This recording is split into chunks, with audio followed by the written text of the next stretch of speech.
సూర్యుడు నెమ్మదిగా గోకులం మీద తన బంగారు వెలుగులను చల్లుతుంటాడు. పల్లెవీధులు మేల్కొంటాయి.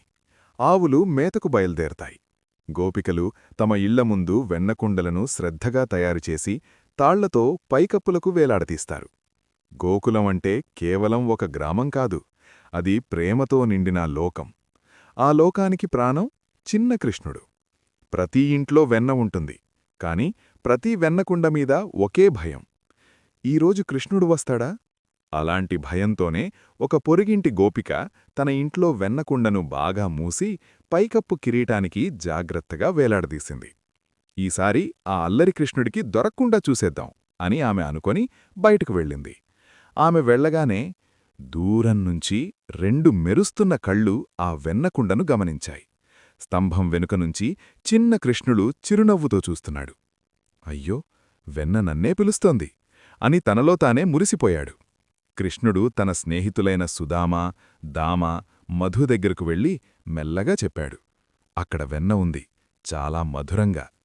స్నేహితులందరూ ఉత్సాహంగా నవ్వారు. ఒకడు కాస్త భయంతో అడిగాడు: అమ్మ యశోద చూసిందంటే? కృష్ణుడు నమ్మకంగా చెప్పాడు: అమ్మ ప్రేమ కోపంలాంటిది కాదు, ప్రేమతో చేసిన పనిని ఆమె అర్థం చేసుకుంటుంది. అబ్బాయిలు వెంటనే ఒకరిమీద ఒకరు ఎక్కి మాలవమెట్లలా తయారయ్యారు. చిన్న శరీరాలు, కాని పెద్ద సాహసం.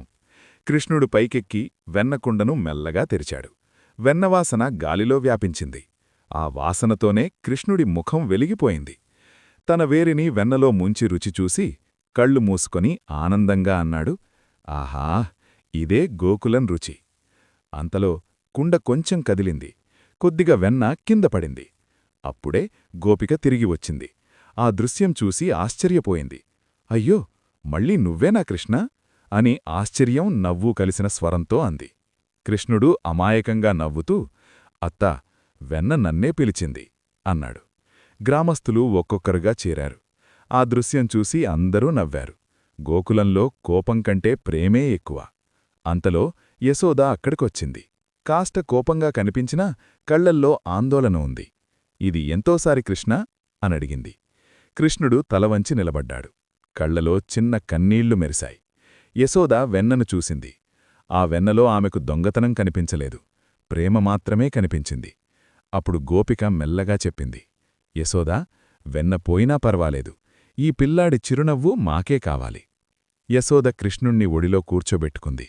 అతని తల నిమిరుతూ చెప్పింది: దొంగతనం తప్పే, కాని ప్రేమతో చేసిన పని శిక్ష కాదు. కృష్ణుడు వెంటనే వెన్నను అందరికీ పంచాడు. పిల్లలు, గోపికలు, గ్రామస్థులు అందరూ ఆనందంగా నవ్వారు. ఆ తర్వాత కృష్ణుడు ఫ్లూట్ తీసుకుని వాయించాడు. ఆ మధుర స్వరాలకు ఆవులు చుట్టూ చేరాయి. గోకులం అంతా ప్రశాంతంగా మారింది. నరేషన్ ముగింపు. కృష్ణుడి వెన్న దొంగతనం కాదు, అది భక్తుల హృదయాలను దోచుకునే దైవప్రేమ. మీకిలాంటి కథలు నచ్చితే దయచేసి వీడియోను లైక్ చేయండి, షేర్ చేయండి మరియు